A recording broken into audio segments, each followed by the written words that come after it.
As the middle of the 21st century dawned closer, Africa had to make a choice.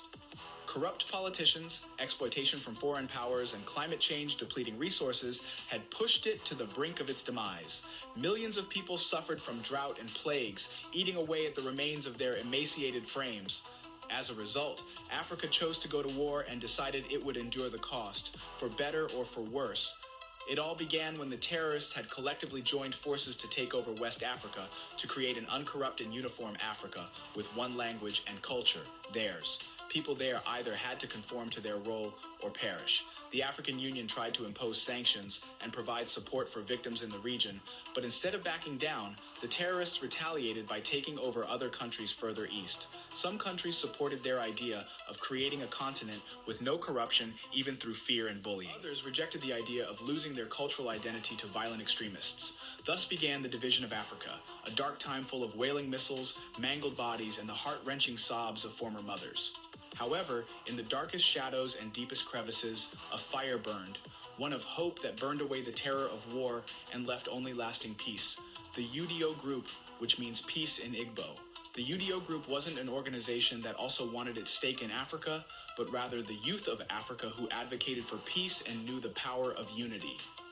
They revealed to both sides that it was possible for Africa to have cultural diversity without wrinkled politicians draining their countries dry of resources. UDO showed them that peace needed to reign, or else there would be no Africa left to fight for.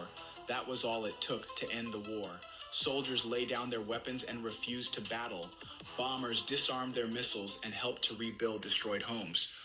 Children brought the little water they had left to the same people who made them orphans. The children weren't sad or angry, they just saw a new role model to look up to.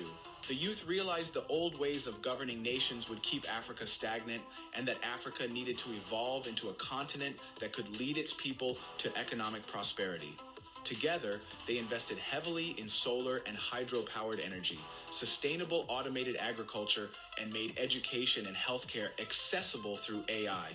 Africa started processing its own raw materials, creating millions of jobs and inspiring new entrepreneurial ventures.